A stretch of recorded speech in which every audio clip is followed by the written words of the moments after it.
My family's Secret Santa event went horribly wrong this year. The Secret Santa gift exchange in my family has always been a cursed tradition. Love it or hate it, it's a part of our holidays. We have a large family, around 30 people altogether. And we play a version of the game where you can steal each other's presents. Things have gotten heated in the past, even downright nasty at times, but this year it's really gotten out of hand. Let me start from the beginning. We were all gathered around the Christmas tree at my cousin Jessica's house. It was Christmas Eve, since that's when our family has always gotten together to celebrate. A turkey dinner had been consumed and desserts were now arranged on the dining room table. The desserts looked delicious, but were untouched. We were all too nervous about what was going to happen next. A few people were drinking coffee or beer, while others had wine glasses in their hands and were swirling them thoughtfully, releasing tannins and building tension. There was a strange feeling in the room. An animosity and a lurking hatred which was underlying the entire event, a symphony of snark and cynicism building to a crescendo of contempt. I wasn't sure what was about to happen, but it seemed like it was going to be bad. It felt like a fuse was burning, a sizzling wick inching closer and closer to a stick of dynamite that was ready to blow. Time for Secret Santa, my cousin Jessica announced, entering the room with a stocking in her hands, full of numbers written on little pieces of paper. Remember, you can only pick a present if you brought a present with you. Anybody who skimped out on gifts doesn't get to play. I'm looking at you, Noel. My brother looked down at his shoes and muttered something incomprehensible. He had tried to pull the same thing last year, hoping to get a free present without bothering to buy one. Classic Noel. Jessica went around the room with the stocking and everyone stuffed their hand inside to remove a number. Everyone except for Noel. He sat back and watched everything with a sour look on his face, drinking a beer. I watched as everyone pulled their numbers from the stocking, and as I did, I thought about all the horrible things they'd done. I couldn't help it, my family was a bunch of pricks. My Aunt Debbie removed a number and smiled with her annoying grin, then slurped some wine from her glass, smacking her lips and loudly enjoying afterwards, as she always did. Aunt Debbie had put my grandmother into a nursing home, stolen her house, and we were pretty sure she was spending all of her money. But we had no way of proving it, since she'd gotten my grandma to sign a power of attorney form before she'd been officially diagnosed with dementia. In other words, Aunt Debbie was not a very nice person. My Uncle Dave took out a number, then chugged his beer, belching loudly afterwards. Dave's sins were numerous and awful, including defrauding people and the government for disability, but he had done plenty worse than that as well. He was a drunk womanizer, an addicted gambler, and he had been arrested several times for driving under the influence. And those are just the things I can talk about publicly. My cousin Randy had been in and out of jail since he turned 16, mostly for beating people up at clubs and bars. He plucked a number out of the stocking, his 5 bulky gold rings reflecting the Christmas tree lights. He had once told me he wore all those rings because brass knuckles were illegal, but there was no law against wearing a bunch of rings and knocking someone's teeth out with those. I could go on, but the point is that everyone sitting around that Christmas tree was awful. And they all hated each other, and me, for various reasons. There was more than enough motive for a dozen murders. We began to exchange Christmas gifts and things got heated immediately. My cousin Chester had picked the number 1 from the stocking, meaning he got to go first. He opened a wrapped present containing a Henkel knife set, which he said was exactly what he wanted. He clutched the box to his chest protectively, his eyes darting around the room at the potential thieves who surrounded him. His sister, my cousin Jessica, stole the knife set 2 rounds later, when it was her turn. It was part of the game, but still, Chester looked angry afterwards. Especially when he opened the next gift to replace it. It was a Nora Roberts book that looked like it had been gently used. Not quite as nice as the knife set. Who the frick brought this? Chester asked, shaking with rage. It was supposed to be a $50 value. Nobody would admit to the crime, and so the game continued. Chester was red in the face and looked ready to murder someone, but he didn't say another word about what had happened. I tried to look around the room and see if anyone was showing any emotion on their face, but they were all maintaining blank expressions. No one would admit they brought the used book, probably taking it from a dusty bookshelf at home so they could save $50. As the game continued, there were more baffling presents. Some were of the proper value, but there were a few that were way cheaper than usual, like an ice pick and a hammer and a rusty old saw, but nobody would admit they had brought them. I saw a few suspicious glares cast around the room, but the game continued on. Finally it ended, and the tension could be cut with a knife. Or a rusty saw blade. Everyone was glaring at everyone else, looking angry for various reasons. Some were so enraged they were shaking, others with their faces turning red, their hands gripped around beer bottles and clutching wine stems so tightly they looked ready to shatter. Chester rose to his feet and dropped the Nora Roberts book to the floor, raising his hand to point at Jessica. He was still trembling with rage, his face red from too much anger and alcohol. He opened his mouth to say something, like maybe, "Give me back my knife," said, "You bitch." But then the lights went out, and all hell broke loose. I heard a glass shatter, a woman screamed, light bulbs broke, tree ornaments were crushed underfoot, and there was a loud noise like scuffling and fighting all around me. Several more people were screaming, telling their attackers to stop, but they didn't relent. One person managed to turn on their cell phone's flashlight function, only to have the device slapped out of their hand a second later, casting the room in darkness again. In that brief flash of light, I saw so much blood.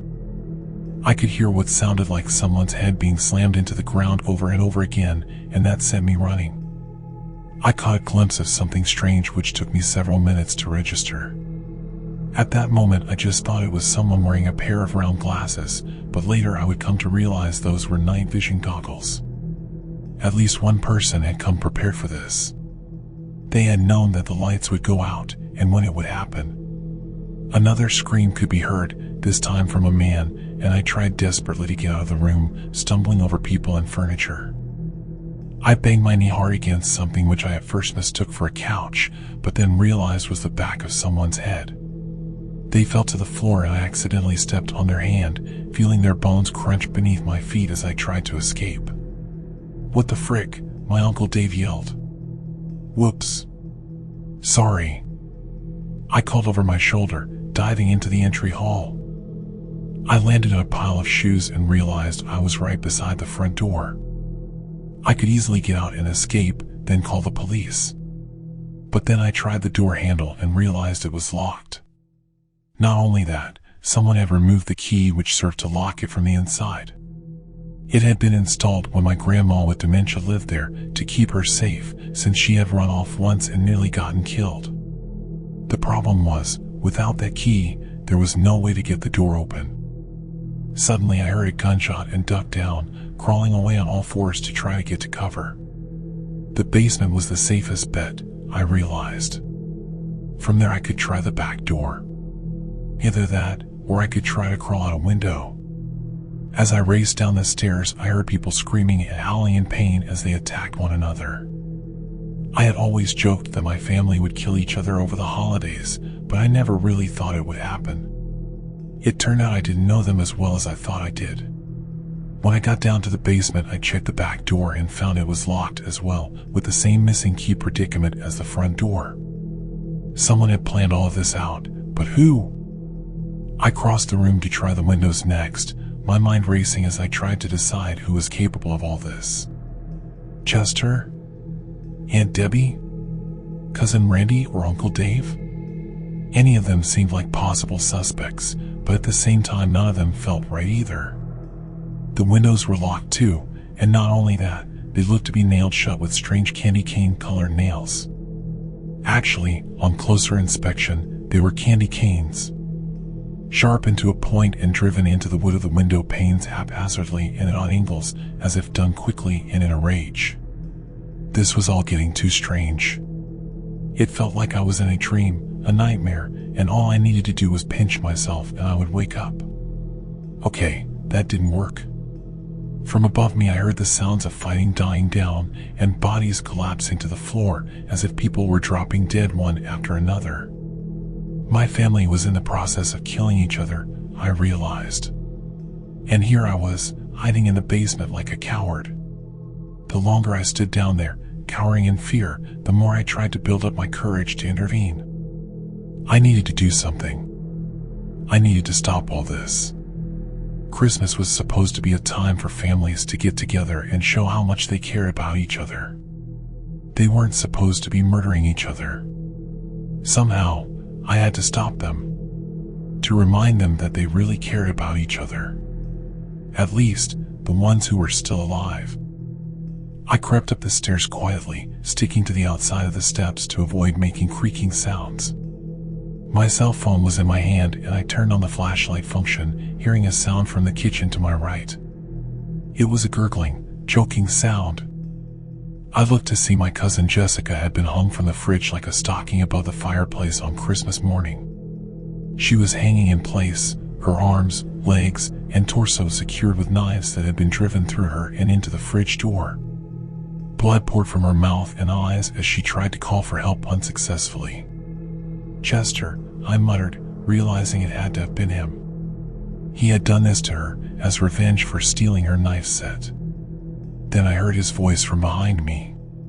"You brought that Nora Roberts book, didn't you?" he shouted, charging at me from the darkness. "You cheap piece of shit." Chester had a small knife clutched in his hand and he swiped at me with it, cutting my arm which held the phone. I dropped my only light source, but it landed with a blinding light facing up towards the ceiling, casting the kitchen in bright white light. It wasn't me. I brought that gift basket full of jams and jellies. I yelled, searching for a weapon. I found one behind me, driven into the fridge door. I tore the chef knife from Jessica's abdomen and she howled in pain. "Frick," she screamed, her body weight shifting and putting way too much pressure on a bony knife which was jammed through her wrist. "Sorry," I said, meaning it. "I really needed this, though." Chester pounced toward me with the small knife in his hand, slashing the air in front of me, trying not to get too close. I kicked outward with my foot, catching him in his gut and sending him reeling backwards, falling to the floor. "I don't want to hurt you, Chester. It's freaking Christmas, dude. Come on. What are we doing here?" But Chester didn't respond. He was slow to move on the floor and I realized he had hurt himself somehow. He moaned, rolling over onto his back. The small knife which he had clutched in his hand a moment before was now dug into his chest, the handle protruding as he pulled on it desperately, then stopped from the pain it was causing him. "Oh shit, man. I'm so sorry, Chester. I didn't mean to. Oh, frick. What did I do?" I picked up my phone from the ground and looked at my cousin for a few moments. I couldn't help feeling remorse as he breathed his last breath, then let out a death rattle before I moved on to the dining room. I could still hear the sounds of a scuffle happening from out there, but just quietly, as if there weren't many people left alive. "No. Stop," a voice said, then a bubbling gurgle turned into silence. Someone was escaping into the shadows, and I caught a glimpse of a tacky Christmas sweater before they disappeared around a corner. Aunt Debbie. I looked down to see the dead body of my Aunt Becky, an ice pick protruding from one of her eyeballs which had been driven down into her skull with a hammer. Another commotion ensued a second later as someone met Aunt Debbie in the living room. Someone had been waiting for her there, and she fell to the ground hard as that person tripped her and brought her to the floor. A familiar voice began to laugh and a noise like a tree being cut down could be heard from the darkness. Uncle Dave's laughter grew louder and louder, and I realized it was him. He was sawing off Aunt Debbie's head with a rusty hacksaw. The same one he'd received as a present from beneath the tree. "You bitch. Try to give me a crappy present again this year. I know you got all that money squirreled away, buried in your hidey holes. And you give me this. Where'd you find it?" "Buried in Ma's garage." Blood erupted like a fountain from her neck, but then a second later there was a loud bang and Dave fell off of her. Someone had shot him, I realized. I cast my phone around in every possible direction, the beam of light showing the carnage which had become of our family Christmas gathering. Aunts, uncles, cousins, everyone I knew was surrounded by a pool of coagulated blood, their faces frozen in looks of sheer terror and hatred. They were all dead. Everyone except for one. My brother Noel emerged from the shadows, clapping his hands together slowly and thoughtfully, the pistol tucked beneath his arm. "Noel?" I asked, dumbstruck. "It was you?" He just chuckled at that. "I guess you finally managed to figure it out." But why? They were our family. How could you do this to them?" He looked around at the dead bodies strewn across the floor. Then he shrugged. "You call this a family? We all hated each other. Everyone wanted to kill each other. All I did was give them an opportunity. I don't get it. So what if we hated each other a little bit? Every family is like that. Every family is dysfunctional and weird, and they get mad at each other for stuff. But it's not supposed to matter. We were a family.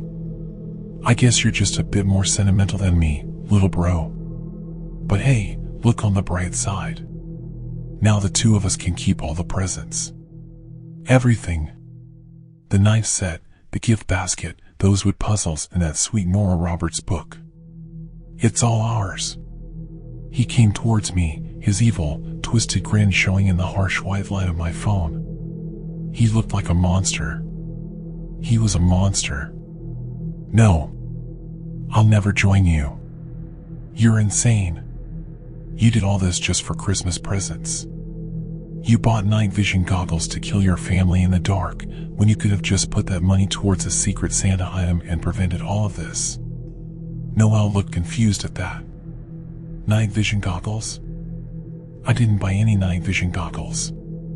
What the hell are you?" He stopped speaking mid-sentence, letting out a strangled sound. "Herc.